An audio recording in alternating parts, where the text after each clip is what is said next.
warahmatullahi wabarakatuh. Perkenalkan, nama saya Eni Chandra Nurhayati, SPD MMPD.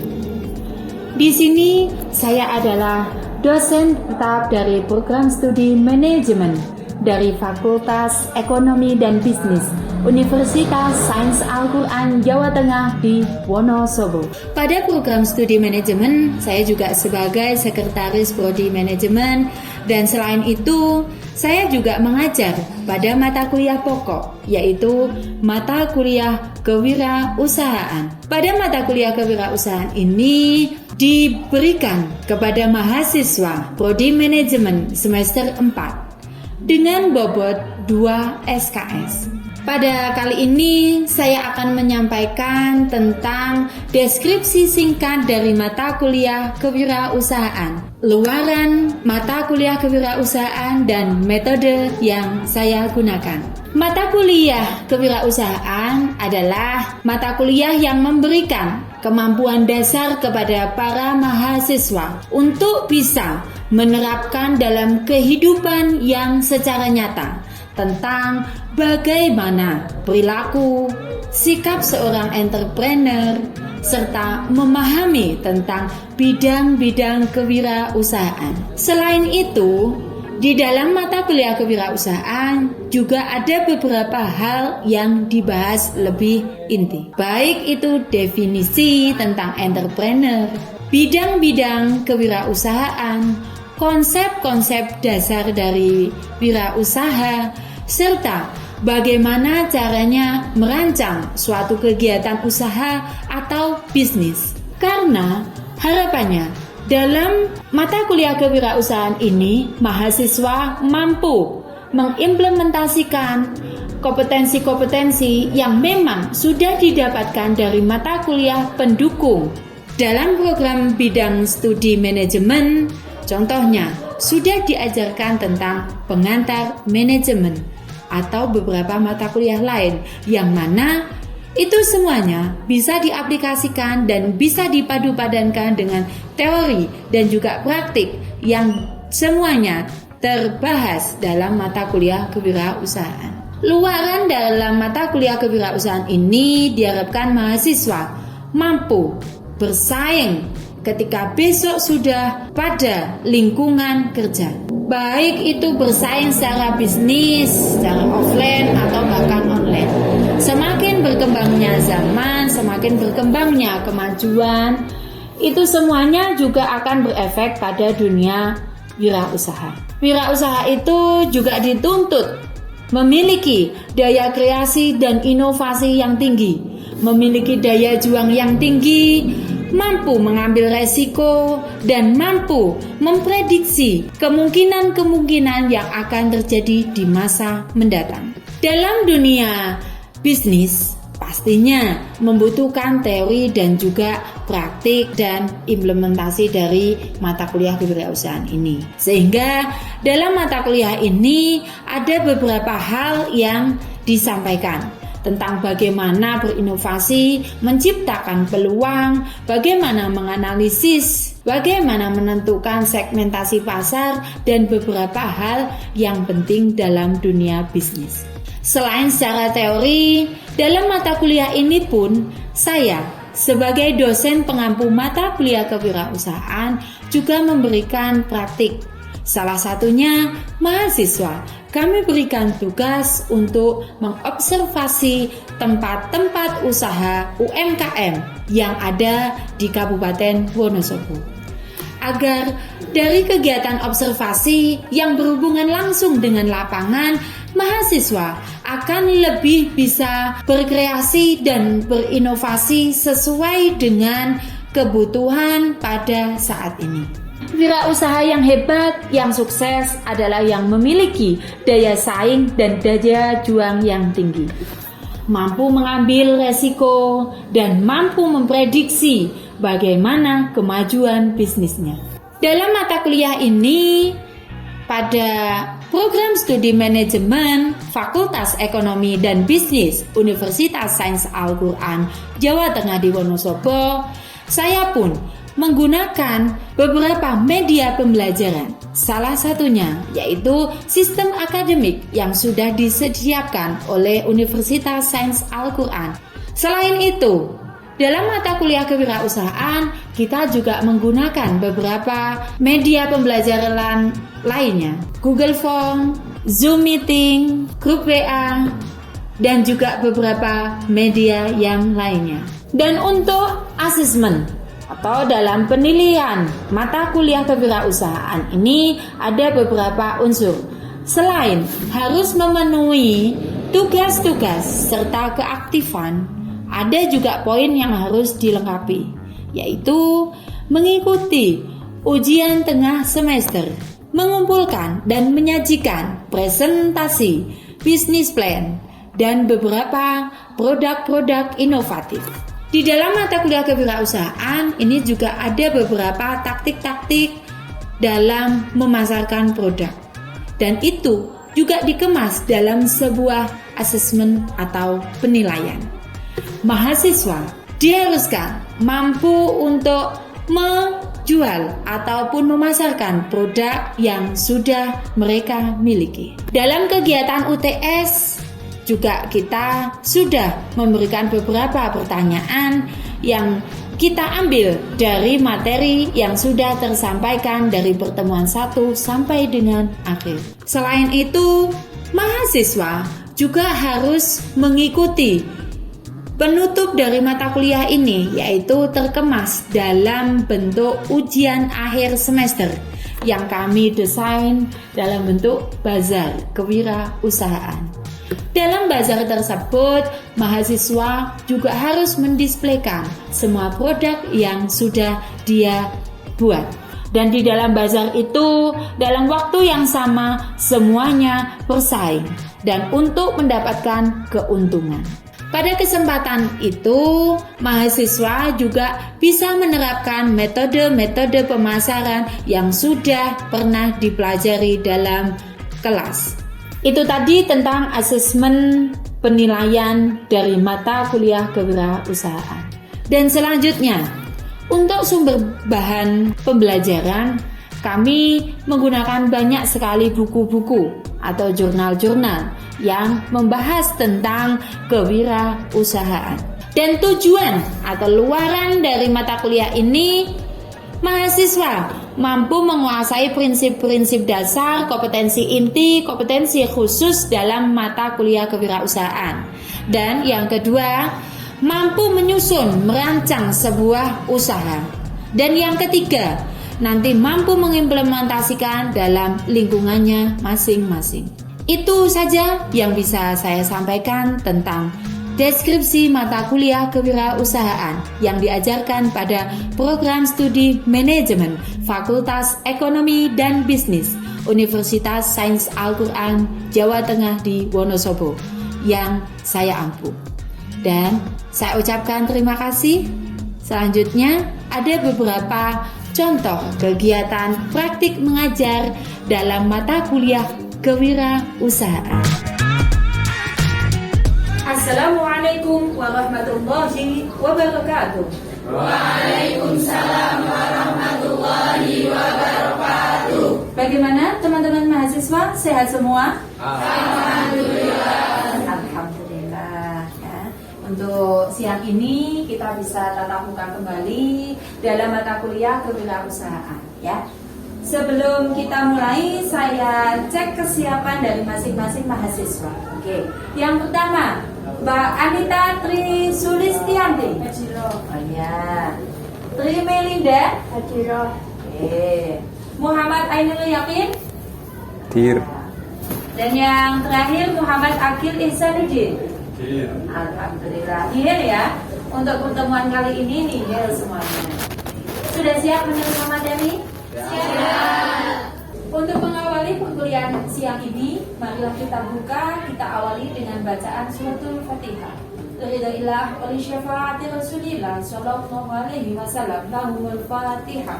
A'udzubillahi minasyaitonir rajim. Bismillahirrahmanirrahim. Alhamdulillahi rabbil alamin. Ar-Rahmanir Rahim. Maliki yaumiddin. Iyyaka na'budu اهدنا الصراط المستقيم صراط الذين أنعمت عليهم غير المغضوب عليهم ولا الضالين. Oke, terima kasih untuk bukaan tadi, mudah-mudahan membawa manfaat untuk kita semuanya. Teman-teman, langsung saja di sini kita semuanya akan bersama-sama membahas tentang kewirausahaan ya. Untuk yang pertama kita pahami dulu kondisi di Indonesia bahwa semakin bertambahnya hari ya, itu semakin banyaknya jumlah pengangguran terdidik di Indonesia ya. Jadi banyak sekali bahkan di kota besar atau bahkan di pedesaan itu banyak kita temui yang mereka dikategorikan sudah mendapatkan pendidikan namun masih belum mendapatkan lapangan pekerjaan ya. Dalam kondisi perekonomian seperti ini yang paling bisa mendukung hanya peran dan keberadaan dari UMKM. Teman-teman tahu enggak apa yang dimaksud dengan pengangguran terdidik? Oke, silakan berdiri Mbak, sebut nama dan NIM. Perkenalkan, saya Tia Putri Anggraini, NIM 2020110098, ingin menjelaskan tentang pengertian pengangguran terdidik. Pengangguran terdidik adalah seseorang yang sudah lulus dari pendidikannya tapi ingin mendapatkan pekerjaan tetapi belum memperoleh pekerjaan tersebut. Oke, ya, terima kasih. Give applause. Ya, oke. Terima kasih yang sudah disampaikan Mbaknya tadi. Oke, ya. Memang benar yang namanya pengangguran itu adalah mereka yang sudah memiliki kompetensi keahlian baik di sekolah formal ataupun non formal tapi tidak dimanfaatkan oleh si pemilik peluang usaha. Ya. Nah, ini menjadikan motivasi untuk kita semuanya untuk bagaimana caranya kita itu bisa menciptakan atau menghasilkan suatu lapangan pekerjaan minimal untuk diri kita sendiri. Ya, itulah yang namanya entrepreneur. Oke. Di sini ada 3 definisi atau 3 teori yang membahas tentang definisi atau pengertian dari kewirausahaan. Yang pertama, ya, pendapatnya Heesrich dan Peter mendefinisikan bahwa entrepreneur adalah suatu proses menciptakan sesuatu yang berbeda, baik beda nilai dengan mencurahkan waktu dan juga tenaga yang diperlukan, dengan bersedia menanggung resiko, menanggung beberapa tenaga yang diperlukan, dan keuangan atau bahkan psikis dan juga sosial yang mana nanti bisa menghasilkan suatu imbalan, baik berupa imbalan keuangan, imbalan kepuasan pribadi atau bahkan kebebasan. Itu definisi dari kewirausahaan menurut Heesrich. Kemudian Siagian dan Asfahani ya.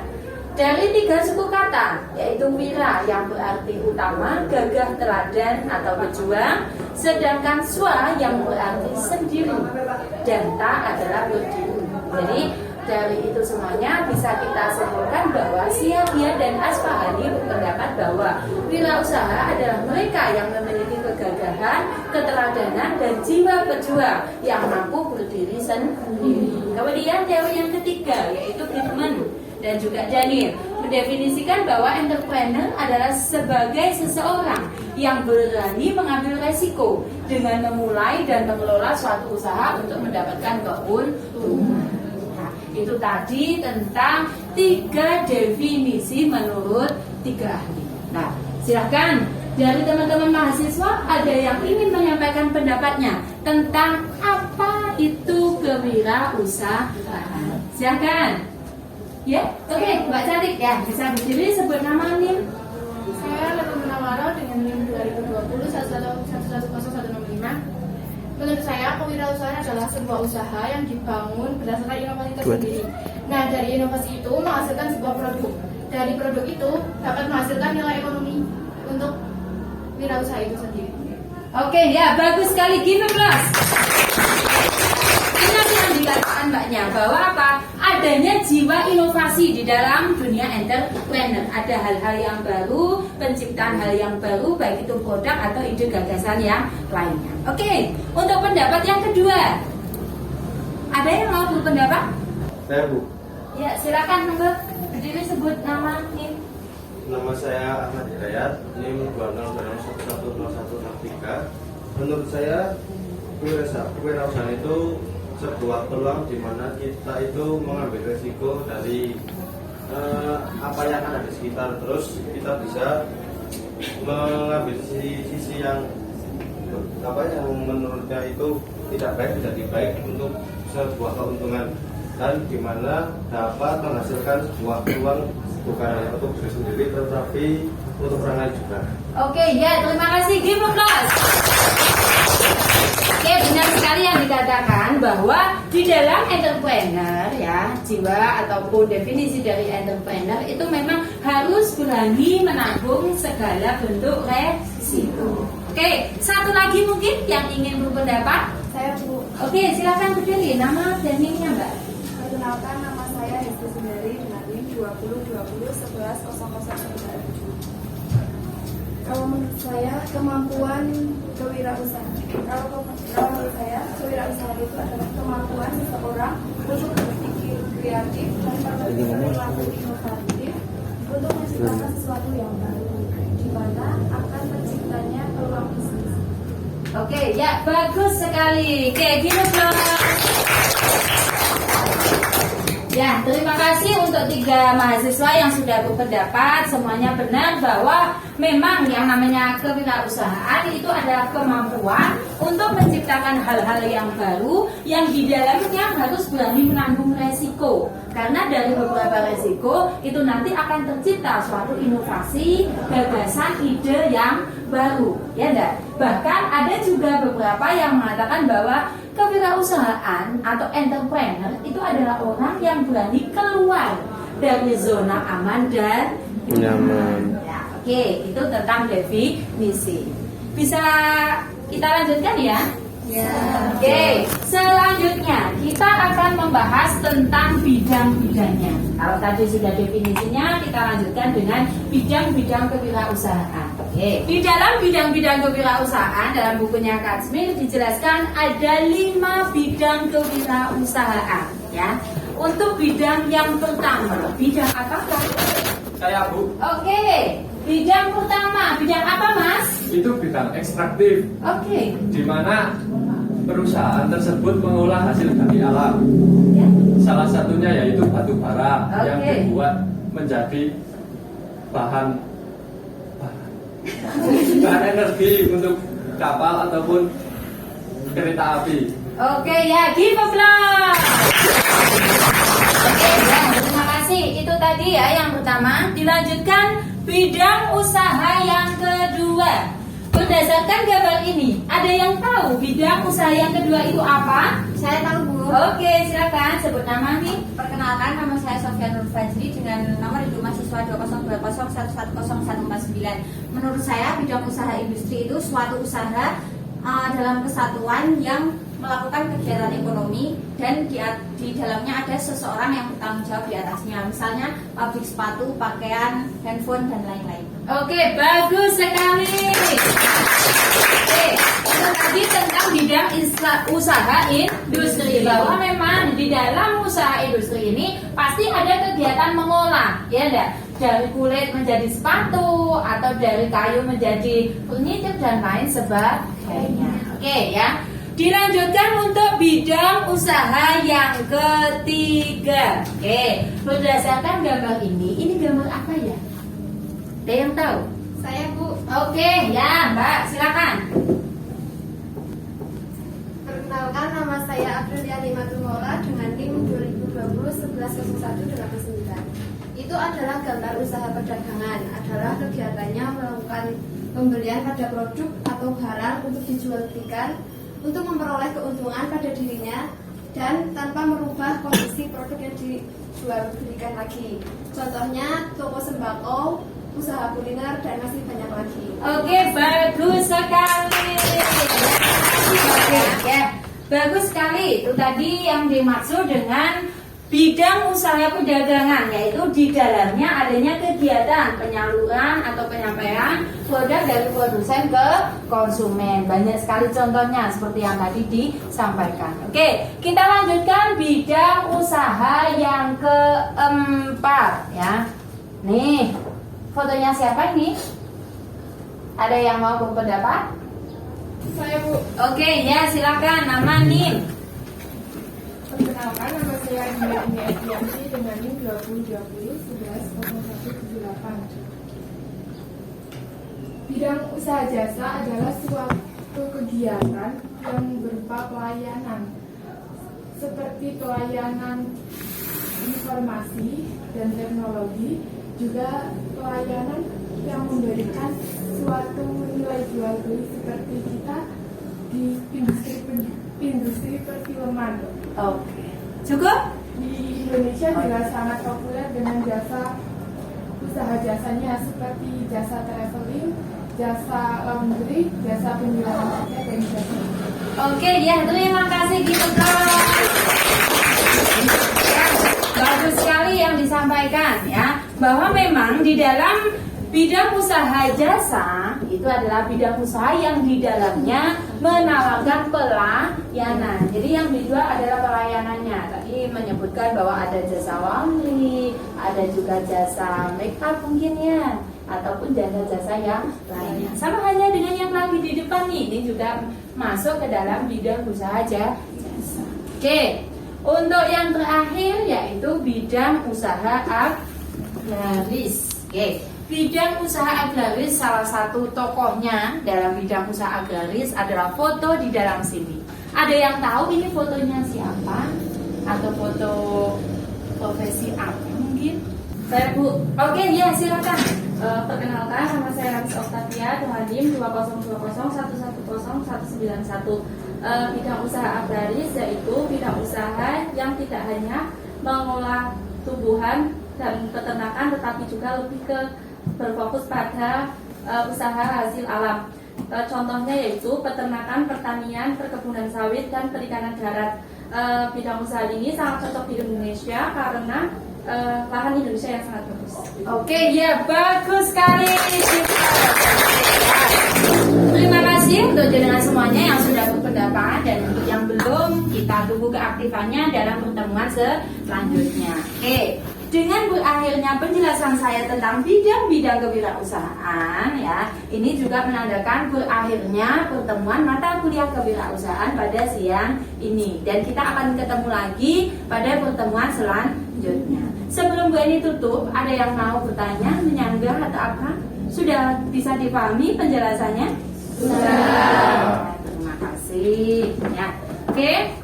Kalau tidak ada yang mau bertanya, saya cukupkan, dan marilah kita tutup dengan bacaan hamdalah bersama.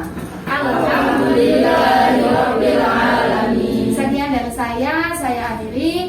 Wallahul muwaffiq ila aqwamit thoriq. Assalamualaikum warahmatullahi wabarakatuh. Waalaikumsalam warahmatullahi wabarakatuh. Ya, terima kasih.